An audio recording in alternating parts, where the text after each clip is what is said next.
Hello, so my physics loving friends, today we are discussing about physics and its basic fundamental forces. सबसे पहले हम बात करें class 11th के अंदर आपका वेलकम है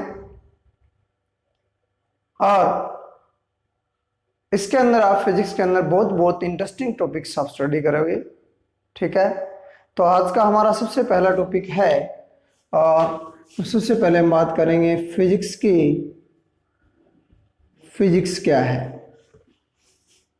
ठीक है, आपने क्लास 10 तक सारे सब्जेक्ट पढ़े, चाहे वो आपका हिंदी हो, एसएस हो, साइंस हो, अलग अलग आपने सब्जेक्ट स्टडी किए। उन्हीं की तरह फिजिक्स भी एक आपका सब्जेक्ट है जिसके अंदर हम स्टडी करते हैं nature and natural phenomena.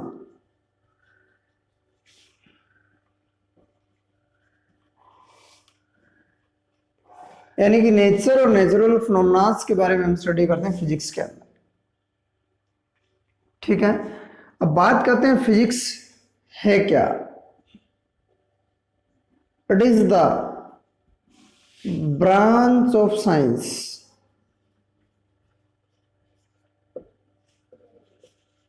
which deals with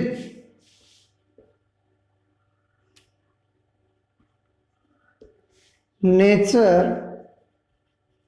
and natural phenomena।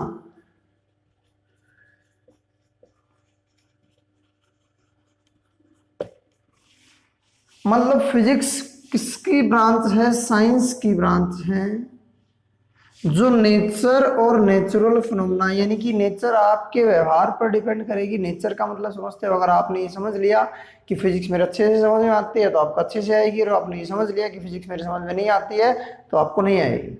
सो इस चीज पे फोकस करें, बहुत ही इंटरेस्टिंग सब्जेक्ट है, बहुत ही अच्छा सब्जेक्ट है, आपके लिए बहुत ही फायदेमंद है। ठीक है, हम बात करें तो इसके अंदर फिजिक्स का मीनिंग ही क्या है? फिजिक्स का मीनिंग ही फ्यूसिस है। फ्यूसिस, और फ्यूसिस मीन्स होता है नेचर। फ्यूसिस का मतलब ही नेचर होता है। तो मतलब साइंस की वो ब्रांच जिसके अंदर हम नेचर और नेचुरल फिनोमेनास के बारे में स्टडी करते हैं, क्या कराती है? फिजिक्स कराती है। क्लियर है? आगे बात समझ में? चल, आज हम स्टडी करेंगे अगला हमारा basic fundamental force. Fundamental force physics की मैं बात करूं तो फिजिक्स का आपका केमिस्ट्री में भी रोल है, फिजिक्स का आपका बायोलॉजी में भी रोल है, फिजिक्स का आपका लाइफ में भी रोल है, फिजिक्स का आपका मैथ में भी रोल है, फिजिक्स का आपका हर जगह रोल है। तो अपनी सराउंडिंग को कनेक्ट करें और फिजिक्स को समझें। ठीक है, और आपका अपना चैनल लाल जी क्लासेस आपके इन कॉन्सेप्ट को क्लियर करेगा। लगातार वीडियोस को देखते रहें। ठीक है, अगला आपका हम बात करते हैं फंडामेंटल फोर्स।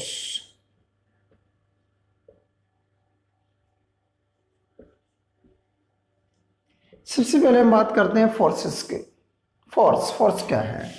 फोर्स फोर्स आपने 9th क्लास में भी स्टडी किया था, फोर्स आपने 9th में भी स्टडी किया था, 10th में भी स्टडी किया था। ठीक है, इट इज ए पुल और push which change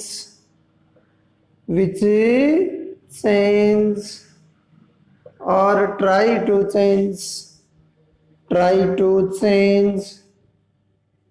shape, size, ठीक है, direction of motion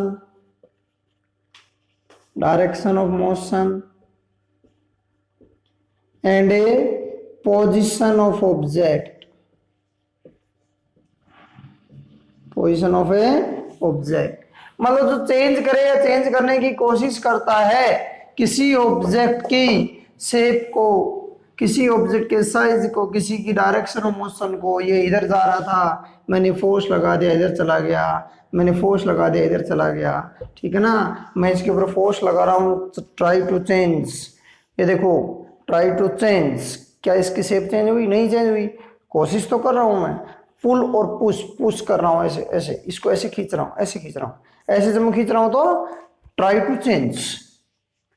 ओके, तो ये क्या है? चेंज और ट्राई टू चेंज, और इसकी यूनिट थी न्यूटन, अपने बहुत ही प्रसिद्ध साइंटिस्ट हुए हैं, ठीक है। अगला हम बात करते हैं फोर्स। आपने बहुत सारे पढ़े, बहुत सारे, जैसे कि हम बात करें इसके अंदर कौन कौन से फोर्स पढ़े आपने? पढ़े चाहे सॉरी, आपने पढ़े कौन से फोर्स हैं? आपने पढ़े अपने contact force, non contact force, balance force, unbalance force, force आपने पढ़ा कौन सा? फ्रिक्शनल फोर्स आपने पढ़ा, फोर्स ड्यू टू टेंशन, ठीक है। फोर्स आपने पढ़ा कौन सा? आप स्प्रिंग वाला फोर्स पढ़ते हो, डिफरेंट टाइप के फोर्स आपके हैं, विस्कोसिटी वाले फोर्स, आपने डिफरेंट फोर्स पढ़े हैं, ठीक है। अब हम फंडामेंटल फोर्सेस की बात करेंगे, जो बेसिक फंडामेंटल फोर्स हमारे हैं, जो कि मैक्रोस्कोपिकली भी अप्लाई होते हैं और माइक्रोस्कोपिकली भी अप्लाई होते हैं, ठीक है। नंबर फर्स्ट हमारा है ग्रेविटेशनल फोर्स। बोला सर ये तो हमें पता था, हमें आता था ग्रेविटेशनल फोर्स, तो अरे आता है, अभी बात करेंगे इसके बारे में। ग्रेविटेशनल फोर्स, ग्रेविटेशनल फोर्स अपने न्यूटन ने दिया था। किसने दिया था? न्यूटन ने। इसीलिए इसको हम न्यूटन लॉ ऑफ ग्रेविटेशन भी कह देते हैं। क्या कह देते हैं? न्यूटन लॉ ऑफ ग्रेविटेशन, ठीक है। ओके, तो इसको हम क्या कह देते हैं? न्यूटन लॉ ऑफ ग्रेविटेशन, ठीक है। अगला हम इसके अंदर स्टडी करें तो ये क्या कहता है? ग्रेविटेशन फोर्स, ग्रेविटेशन फोर्स ये कहता है कि अगर दो मास ऑब्जेक्ट m1 और m2 एक स्मॉल सेपरेशन r से रखे हुए हैं, दो मास ऑब्जेक्ट एक स्मॉल सेपरेशन r से रखे हुए हैं, तो इनके बीच में एक फोर्स ऑफ अट्रैक्शन होगा। ध्यान रख लेना, फोर्स ऑफ अट्रैक्शन, ठीक है। And that is directly proportional to the product of masses, directly proportional to product of masses and inversely proportional to the square of the separation between them. उनके बीच की square का separation तो directly proportional to m1 m2 upon में r square, m1 m2 upon में r square, proportionality हटाएंगे तो f is equal to g m1 m2 upon में r स्क्वायर आ जाएगा, ठीक है। यहां पर g क्या है? g है यूनिवर्सल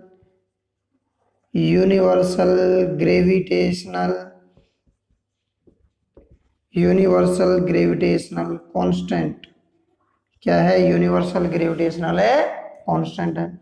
और इसकी वैल्यू क्या है? g की वैल्यू है 6.67 इंटू 10 की पावर माइनस का 11 newton metre square kilogram -2। Okay, clear है? आगे बात समझ में? तो ये फोर्स हमारा आ गया कौन सा? F is equal to G m1 m2 upon में r square. This is the gravitational force, ठीक है। अब इसकी कुछ प्रॉपर्टीज हैं। क्या है प्रॉपर्टीज? नंबर फर्स्ट, ठीक है, it is mass dependent. Mass dependent है। क्या है? मास है dependent. Number second, it obey inverse square law. Inverse square law को ओबे करता है। नंबर थर्ड क्या है? Always attractive.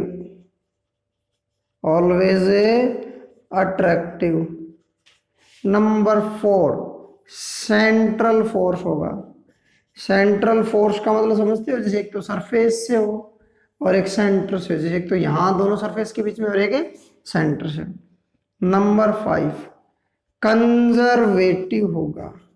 कंजर्वेटिव का समझते हो मतलब कि जैसे ये एक ए ऑब्जेक्ट था, ये बी ऑब्जेक्ट था, जितना ए बी पर लगाएगा उतना ही बी ए पर लगाएगा, यानी कि न्यूटन के थर्ड लॉ को ओबे करता है, Newton third law of motion को। ठीक है। नंबर 6 यूनिवर्स का सबसे लॉन्ग रेंज फोर्स है। लॉन्ग रेंज फोर्स का मतलब यूनिवर्स में जहां कहीं भी मास एग्जिस्ट करते हैं, यहाँ हो, जुपिटर पे हो, ठीक है, मून पे हो, मार्स पे हो, जहां कहीं भी मास एग्जिस्ट करता है उन दो मास के बीच में फोर्स एग्जिस्ट करेगा ही करेगा। ठीक है। नंबर 7 अब लॉन्ग रेंज है तो वीकेस्ट फोर्स है, weakest force of universe, universe का सबसे वीकेस्ट फोर्स। नंबर 8 जो सबसे छोटा पार्टिकल होगा ना, इसके लिए सबसे छोटा पार्टिकल, स्मॉलेस्ट पार्टिकल,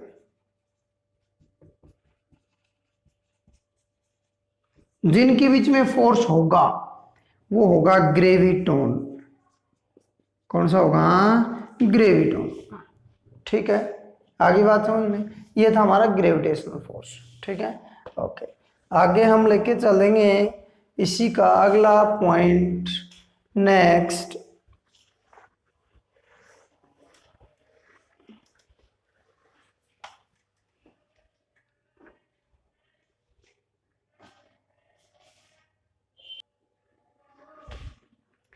वो हमारा है, नेक्स्ट जो है वो है वीक फोर्स।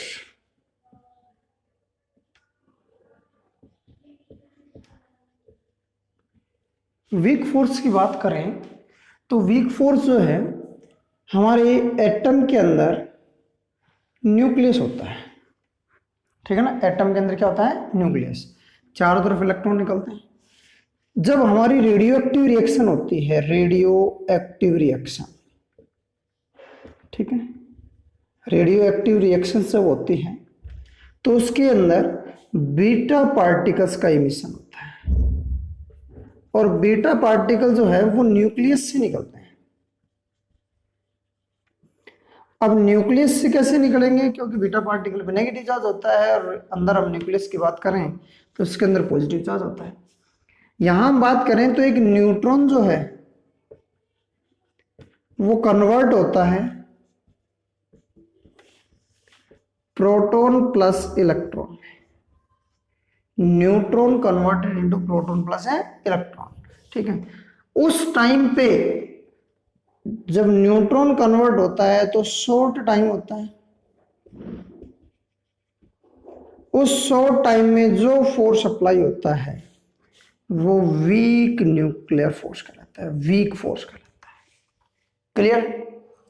यानी कि ड्यूरिंग द बीटा इमिशन तो एक स्मॉल टाइम में जो फोर्स अप्लाई होता है वो फोर्स क्या कहलाता है? वीक फोर्स कहलाता है। क्लियर? आगे बात समझ में, ठीक है ना। न्यूक्लियस से रेडियोएक्टिव रिएक्शंस के दौरान हमारा बीटा पार्टिकल इमिशन के अंदर, बीटा पार्टिकल इमिशन के अंदर एक शॉर्ट टाइम में जो भी फोर्स अप्लाई होता है क्या कहलाता है? जो फोर्स अप्लाई होता है क्या कहलाता है? वीक न्यूक्लियर फोर्स कहलाता है। क्लियर है? ओके, चल अब इसकी कुछ प्रॉपर्टीज की बात कर लें।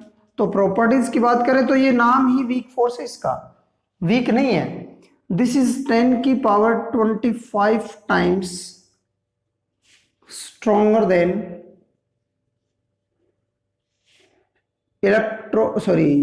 कौन सा फोर्स था हमारा? Gravitational force, gravitational force, gravitational force से जो है इतना टाइम से। दूसरी इसकी प्रॉपर्टीज हम बात करें तो ये एलिमेंट्री पार्टिकल्स के बीच में अप्लाई होता है। एलिमेंट्री पार्टिकल्स जैसे कि पाइons, ठीक है, पाई मेसॉन्स, ठीक है, इन पार्टिकल्स, जो पार्टिकल किससे मिलके बने होते हैं, न्यूट्रॉन से मिलके बने होते हैं, एलिमेंट्री पार्टिकल कहलाते हैं। ओके, ये प्रॉपर्टीज इसकी हैं, ठीक है। ओके, दो ही प्रॉपर्टीज इसकी है, बाकी प्रॉपर्टीज के बारे में स्टडी चल रही है, अभी कोई डिस्कशन नहीं आया, ठीक है। ओके, ये था वीक न्यूक्लियर फोर्स। अब बात करते हैं किसकी, हम बात करेंगे इलेक्ट्रोमैग्नेटिक फोर्स की। कौन से फोर्स की बात करेंगे, इलेक्ट्रोमैग्नेटिक फोर्स की बात करेंगे। तो इलेक्ट्रोमैग्नेटिक फोर्स कौन से होते हैं, electromagnetic force, electromagnetic force number 3 पे है, ये नंबर 3 पे इलेक्ट्रोमैग्नेटिक फोर्स है। नंबर 1 मैं आपको बताऊं कि दो सरफेस के बीच में, दो सरफेस के बीच में जो फोर्स होगा वो इलेक्ट्रोमैग्नेटिक होगा, ठीक है। यही फोर्स इलेक्ट्रोस्टैटिक फोर्स भी कहलाता है, इलेक्ट्रोस्टैटिक फोर्स। कौन सा फोर्स कहलाता है, इलेक्ट्रोस्टैटिक फोर्स। यहां पर बोले जी इलेक्ट्रोस्टैटिक फोर्स क्यों कहलाता है, तो बात करते हैं इलेक्ट्रोस्टैटिक फोर्स क्यों कहलाता है। ये दो चार्ज के बीच में होता है, 2 पॉइंट चार्ज हमने यहां ले लिए, ये 2 पॉइंट चार्ज ले लिए ए पर और बी पोजीशन पर, इसका मैग्नीट्यूड Q1 हो गया, इसका Q2 और ये R। ये इलेक्ट्रोस्टैटिक फोर्स कूलाम ने दिए थे, कूलाम्स लॉ से हमने स्टडी किया था इसने। और कूलाम ने कहा था कि if 2 point charges are separated by a small distance या by a distance, then force of interaction, interaction के अंदर अट्रैक्शन भी आ गया और क्या आ गया, रिपल्सन भी आ गया, दोनों आ गए, अट्रैक्शन और रिपल्सन। विल बी क्या होगी, force is directly proportional to the product of magnitude of charge, यानी कि चार्ज का मैग्नीट्यूड का product, and F is inversely proportional to the square of the separation between them, दोनों को मिलाएंगे तो directly proportional to Q1 Q2 by R square. यहाँ से F is equal to K Q1 Q2 by R square आ जाएगा, क्या आ जाएगा, K Q1 Q2 by R square. K जो है वो कांस्टेंट है, इसकी वैल्यू 9 इंटू 10 की power 9 newton metre square coulomb -2 होती है, और K की वैल्यू होती है 1/4 पाई एप्सिलॉन नॉट, ठीक है। यहाँ पर F को हम लिख सकते हैं 1/4 पाई एप्सिलॉन नॉट है Q1 Q2 by R square. ये हमारा इलेक्ट्रोस्टैटिक फोर्स होता है दो चार्ज के बीच में, क्लियर है। होगी, किसने डिस्कस किया था, ये कूलम ने स्टडी करवाया था, कूलम ने क्या दिया था, स्टडी करवाया था। अब इसकी कुछ प्रॉपर्टीज हैं, प्रॉपर्टी क्या है, प्रॉपर्टी ये है, नंबर फर्स्ट प्रॉपर्टी आपकी है, प्रॉपर्टीज के अंदर बात करते हैं तो नंबर फर्स्ट प्रॉपर्टी आपकी है, प्रॉपर्टीज की बात करते हैं तो नंबर फर्स्ट है it is charge dependent, charge dependent. Number second है it obey inverse square law, ठीक है।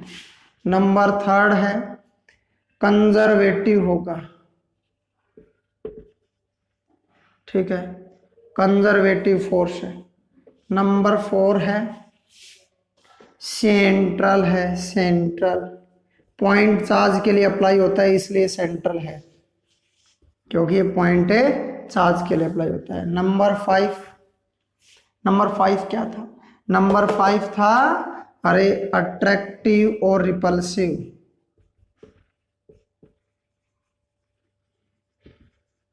दोनों होगा। नंबर 6 शॉर्ट रेंज है। नंबर 7 सबसे छोटा पार्टिकल इलेक्ट्रॉन एंड प्रोटॉन होगा। यानी कि चार्ज पार्टिकल होगा। क्या होगा? Charge particle. Number 8, 10⁻36 times stronger then gravitational force. Gravitational force से क्या होगा? 10⁻36 टाइम्स होगा। क्लियर है? आगे बात समझ में? अब ये इससे इतना होगा तो 10⁻25 था। चलो इसके बारे में थोड़ा आगे डिस्कस करते हैं। क्लियर? ये थी इसकी प्रॉपर्टीज। नंबर 4 है हमारा स्ट्रॉन्ग न्यूक्लियर फोर्स।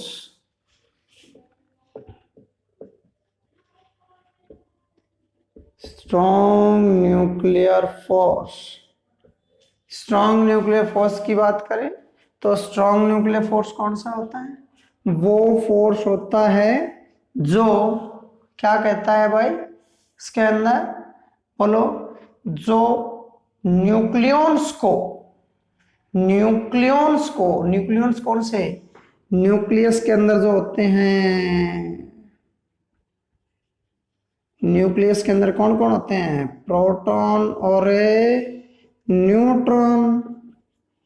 इन दोनों को जो फोर्स बाउंड करके रखता है क्या कहलाता है? Strong nuclear force.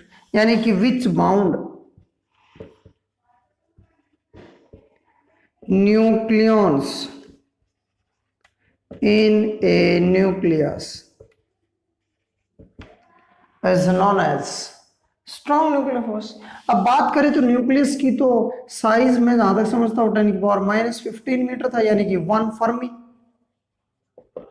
तो इसकी तो रेंज भी स्मॉल होगी, यानी कि स्मॉल रेंज के अंदर लाई करेगा।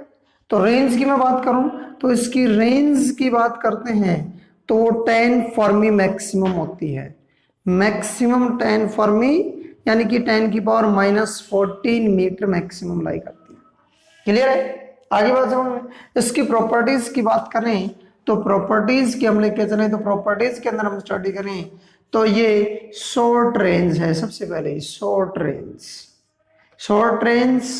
10⁻⁻14 मीटर या 10 फर्मी होता है। Number second, it is independent of charge and mass of nucleons. मतलब न्यूक्लियंस के ऊपर कैसा चार्ज है, कैसा मास है, न्यूक्लियंस होनी चाहिए उनके ऊपर। नंबर थर्ड, ठीक है, स्ट्रॉन्गेस्ट फोर्स है। Number 4, it do not obey inverse Kerala. Inverse Kerala को ओबे नहीं करता। नंबर 5, नॉन सेंट्रल है, नॉन सेंट्रल, ठीक है। नंबर 6 सबसे छोटे पार्टिकल न्यूक्लियंस जैसे कि लेप्टॉन, मेसॉन्स, ये सब होंगे। नंबर 7 भाई साहब 10⁻38 10⁻38 टाइम्स स्ट्रोंगर देन ए ग्रेविटेशनल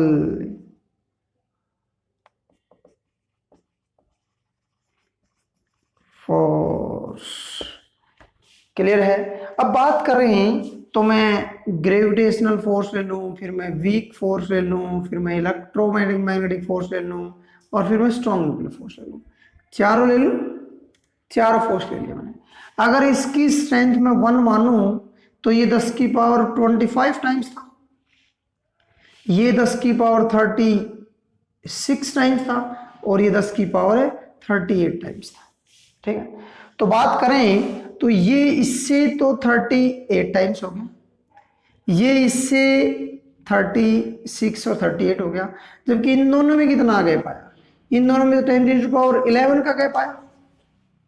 ठीक है, और इन दोनों में कितना आया, इन दोनों में 10 की पावर 2 का आया, और इन दोनों में कितना आया, इन दोनों में आया 10 की पावर 13 का। इन दोनों में कितना आया, 10 की पावर 13 का। अगर आपसे कह दे कि सीधी सीधी सी बात है कि strong nuclear force weak nuclear force से कितना ज्यादा है, तो 10 की power 13। Strong nuclear force electrostatic force से कितना है, 10 की पावर 2, और इलेक्ट्रोस्टैटिक या इलेक्ट्रोमैग्नेटिक फोर्स वीक फोर्स से कितना है, 10 की पावर 11 टाइम्स स्ट्रॉन्ग। ठीक है, ओके, ये था हमारा फोर्सेस।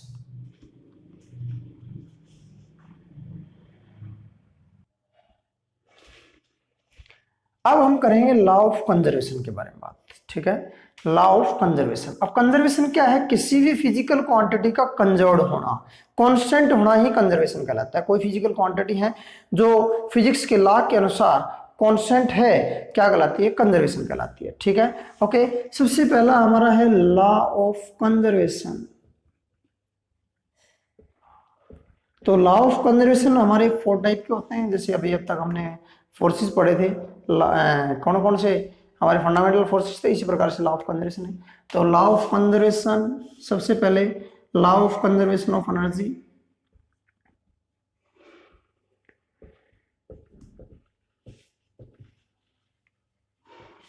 नंबर सेकंड है law of conservation of linear momentum,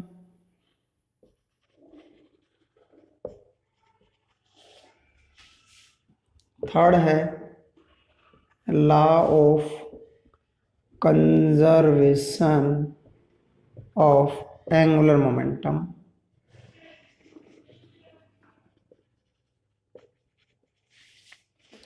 और फोर्थ हमारा है law of conservation of charge. 4 है। सबसे पहले कंजर्वेशन को हम बाद में पढ़ेंगे, जो हमें फिजिकल क्वांटिटी गिवन है उनके बारे में हमें पता होना चाहिए।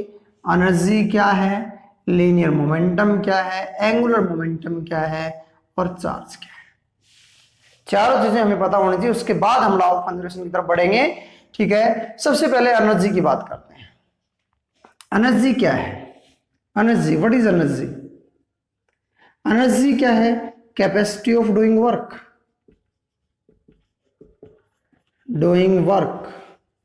या capacity to do work. Capacity to do work या capacity of doing work is known as energy. ठीक है, अब बात करते हैं इसके लॉ ऑफ कंजर्वेशन की। अब लॉ ऑफ कंजर्वेशन क्या कहता है?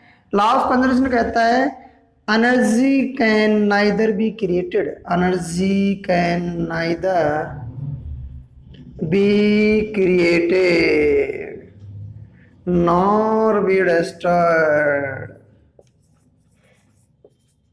ठीक है, बट इट कैन ट्रांसफॉर्म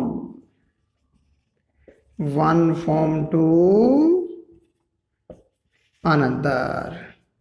मतलब ये कहना चाह रहा है सीधी सीधी सी कि एनर्जी को हम नहीं तो पैदा कर सकते हैं, नहीं खत्म कर सकते हैं, जबकि इसको हम ट्रांसफॉर्म कर सकते हैं एक फॉर्म से दूसरी फॉर्म में। जैसे फॉर एग्जांपल ये था, इस हाइट पर था, पोटेंशियल एनर्जी थी, मूव करके आ रहा है, काइनेटिक एनर्जी।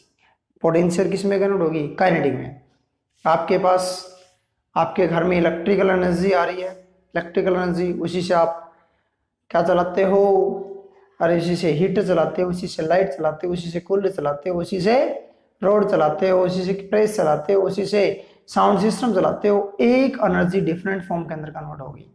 ठीक है, तो energy can neither be created nor be destroyed but it can transform one form to another form. This is the law of conservation of energy. और एक आइसोलेटेड सिस्टम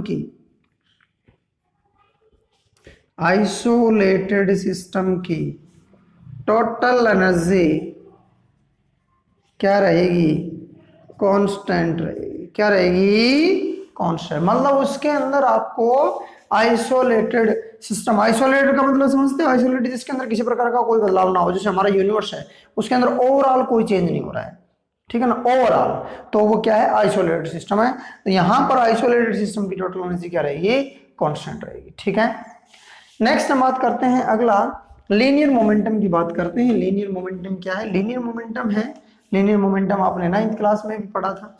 लीनियर मोमेंटम होता है product of mass and A velocity, product of mass and A velocity होता है linear momentum. यानी कि कोई मास object जब मूव कर रहा है विद वेलोसिटी v, तो वो लीनियर मोमेंटम को ओबे कर रहा है। ठीक है, ओके। अब law of conservation of linear momentum क्या कहता है? ये कहता है कि अगर फोर्स जीरो हो, कौन सा फोर्स है? एक्सटर्नल फोर्स, इसके ऊपर यानी कि कोई एक्सटर्नल फोर्स ना लगे, एक्सटर्नल फोर्स लगे ही ना। जब एक्सटर्नल फोर्स जीरो हो तो मोमेंटम जो होगा वो कांस्टेंट होगा। क्या होगा? Constant. Angular moment, sorry, linear momentum क्या होगा? कांस्टेंट। बोले सर ऐसे कोई क्या पॉसिबल है? तो आपने पढ़ा था F is equal to D P by D T. ये क्या है? जीरो, फोर्स जीरो है, D P by D T, Newton's third law. अरे Newton's third law, sorry second law, Newton second law पढ़ा था आपने, आगे फिर पढ़ेंगे। डीपी बाई डी टी पढ़ा था, ठीक है। अब डीपी है चेंज इन मोमेंटम, dt है चेंज इन टाइम। तो टाइम तो कभी भी चेंज नहीं होता, time never, sorry never constant, यानी कि dt is equal to zero, ऐसा पॉसिबल नहीं है। ठीक है, अब बचा क्या? dp is equal to zero.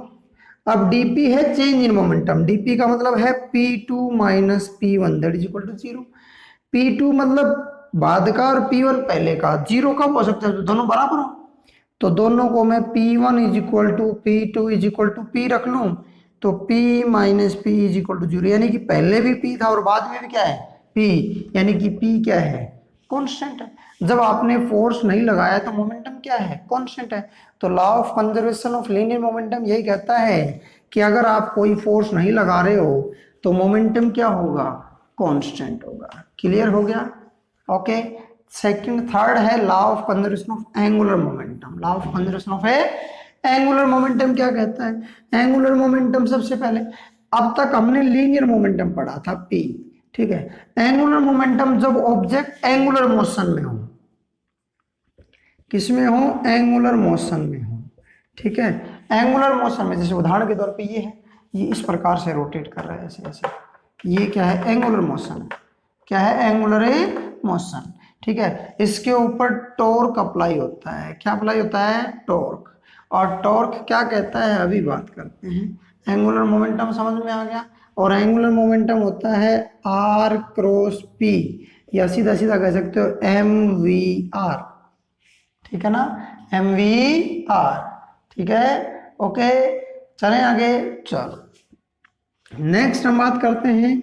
ये कहता है कि अगर टॉर्क जीरो है, if no external torque applied, torque applied, no external torque applied, ठीक है।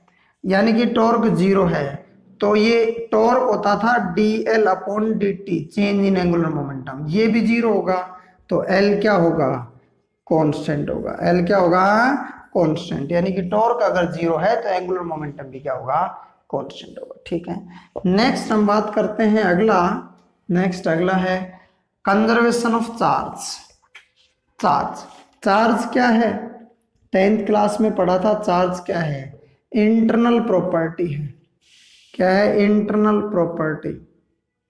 क्या है? Internal property of any object, किसी भी ऑब्जेक्ट की इंटरनल प्रॉपर्टी है, जो क्या प्रोड्यूस करती है? इलेक्ट्रिक इफेक्ट प्रोड्यूस करती है, इलेक्ट्रिक इफेक्ट, ओके, ठीक है। तो इलेक्ट्रिक इफेक्ट प्रोड्यूस करती है तो चार्ज है।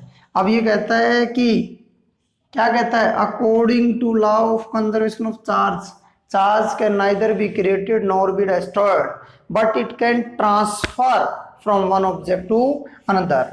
मतलब एक एटम हम लेके चलते हैं तो एटम का जो नेट चार्ज होता है वो जीरो होता है, नेट चार्ज जो होता है वो जीरो होता है, जीरो होता है। तो ये कहता है कि अगर आपने कोई दूसरा एटम लिया है तो उसके ऊपर आप चार्ज को ट्रांसफर कर सकते हो, आप प्रोड्यूस नहीं कर सकते, ठीक है, ओनली ट्रांसफर, ठीक है, आप प्रोड्यूस नहीं कर सकते, नहीं खत्म कर सकते, यानी कि charge can neither be created nor be destroyed but it can transfer from one object to another object. ठीक है, ये थे चारों फोर्सेज और चारों लॉ।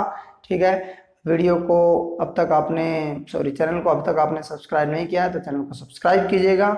आपका अपना चैनल लालजी क्लासेस। और अगर कोई भी प्रॉब्लम है तो कमेंट बॉक्स के थ्रू बताइएगा और बेल आइकन को दबाइए ताकि अगले नोटिफिकेशन आप तक पहुंचते रहे।